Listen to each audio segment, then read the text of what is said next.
Hello friends, कैसे हो आप सब। आज की कहानी है पत्नी की बेइंतहा दुख भरी कहानी।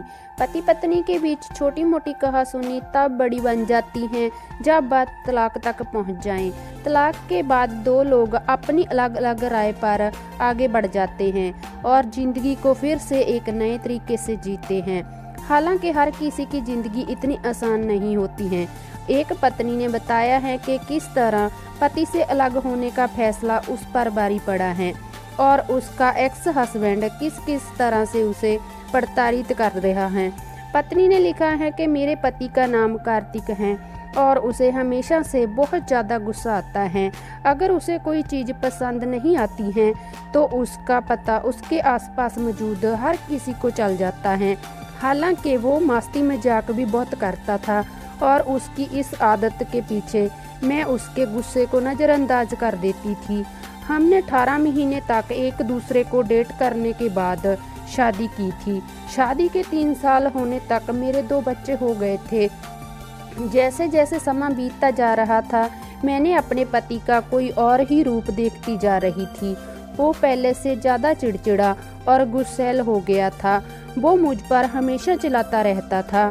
ऑफिस में कार्तिक का जल्द ही प्रमोशन हो गया और उस पर काम का बोझ बढ़ गया था। वो बहुत ज़्यादा व्यस्त रहने लगा और घर पर भी बहुत कम समय देता था। बच्चों पर तो उसका बिल्कुल भी ध्यान नहीं था। घर के सारे काम से लेकर बच्चों की पूरी परवरिश मैं अकेले ही करती थी और जब भी मैं इसके बारे में कार्तिक से बात करती तो वो मेरा मजाक उड़ाता था या फिर मुझ पर चिल्लाता। कभी कभी वो कहता था कि मैं और कर भी क्या सकती हूँ, अगर तलाक देना चाहती हूँ तो वो भी करके देख लूँ, और जय बोलकर वो जोर जोर से हंसता था। मेरे घर वाले और दोस्त कार्तिक के बारे में अच्छे से जानते थे और मैंने भी अपने घर पर लोगों को बुलाना बंद कर दिया था क्योंकि कार्तिक को भी जय पसंद नहीं था। एक दिन मेरे मना करने के बावजूद मेरे कुछ दोस्तों मेरा हालचाल लेने के लिए मेरे घर आए। उसी दिन कार्तिक की ऑफिस में किसी से कहासुनी हो गई थी और वो भी घर पर जल्दी आ गया था।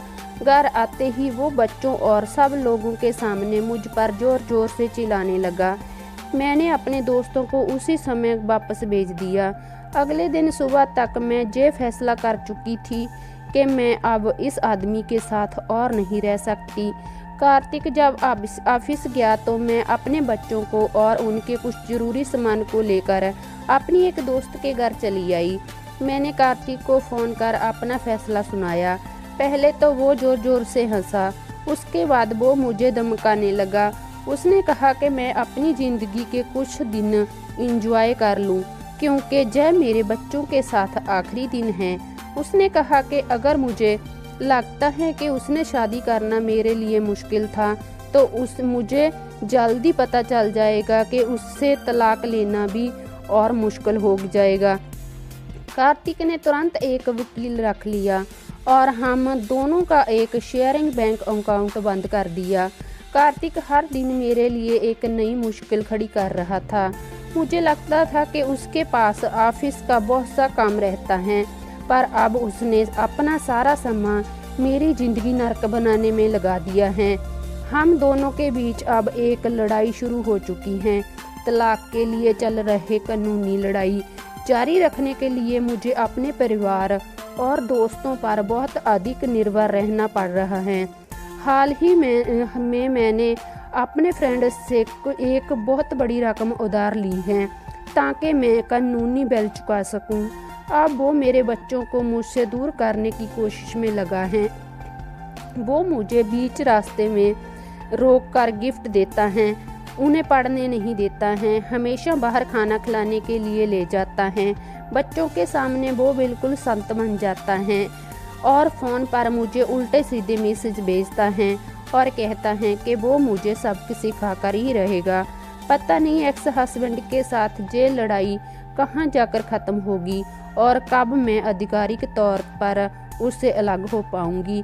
कार्तिक का सलाह देते हुए एक डाइवोर्स कोच ने का लिखा है, आपसी सहमति की तुलना में लड़ाई झगड़े और दुश्मनी में लिए जाने वाले तलाक हमेशा महंगे होते हैं और इसके कई नुकसान भी उठाने पड़ते हैं। ऐसे केस में अकेले तलाक का फैसला लेने से पहले खुद को आर्थिक रूप से सुरक्षित कर लेना चाहिए। दोस्तों और परिवार के लोगों को भरोसे में लेकर और उनसे बातचीत करने के बाद ही कोई कदम उठाना चाहिए। अपने ईमेल अकाउंट और पासवर्ड सब कुछ बदल लेना चाहिए। रिश्ते से बाहर निकलने के लिए पार्टनर के साथ बैठकर अच्छे से एक एक मुद्दे पर बात करना ज़्यादा सही होता है। पूरी कहानी पढ़ने के लिए धन्यवाद आपका। कहानी कैसी लगी मुझे कमेंट में ज़रूर बताएं।